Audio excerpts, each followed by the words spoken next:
மார்க்கில் என்ன போட்டிருக்கு? 15:23 அவர் ஏற்றுக்கொள்ளவில்லை. யோவான் 19:30 என்ன போட்டிருக்கு? இயேசு காடியை வாங்கிறான்னு போட்டிருக்கு. அப்போ இதை பார்த்தோன்னா ஜனங்களுக்கு என்ன பயங்கர கன்ஃபியூஸ் ஆயிரும். என்னடா நடக்குதுங்க? இப்போ இதையும் அதையும் வாசுதானி வைங்கள ஒரு ஆள் இந்த ரகசியங்களும் மர்மங்களும் தெரியலைன்னா என்ன செய்கிறோம்? விஷயங்கள் மாட்டிக்கணும். அப்போ என்னன்னா இது ஏன் ஏற்கவில்லை அப்படின்னு சொன்னால், இந்த மார்க்கில் எழுதப்பட்டது என்னதுன்னா அது காடி இல்லை, அது என்னது?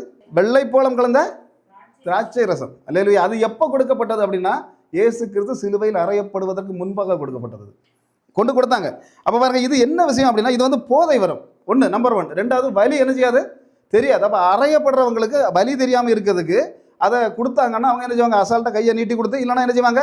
கையங்காலையும் தட்டி 4-5 பேர் பிடிக்க வச்சு, எப்படின்னா அந்த வலியில் எப்படின்னா கையில் அடிக்கும்போது, காலில் ஆணி அடிக்கும்போது சும்மா ஃப்ரீயாக வச்சு கொடுப்பாங்களா? அப்போ அப்படியெல்லாம் கொடுக்காம இருக்கிறதுன்னா என்ன செய்யணும்? இவங்களுக்கு வலி தெரியாமல் இருக்குன்னா ஒரு பெரிய போதை பொருளை என்ன செய்வாங்க? உள்ள ஏற்றிடுவாங்க. அப்போ அந்த போதை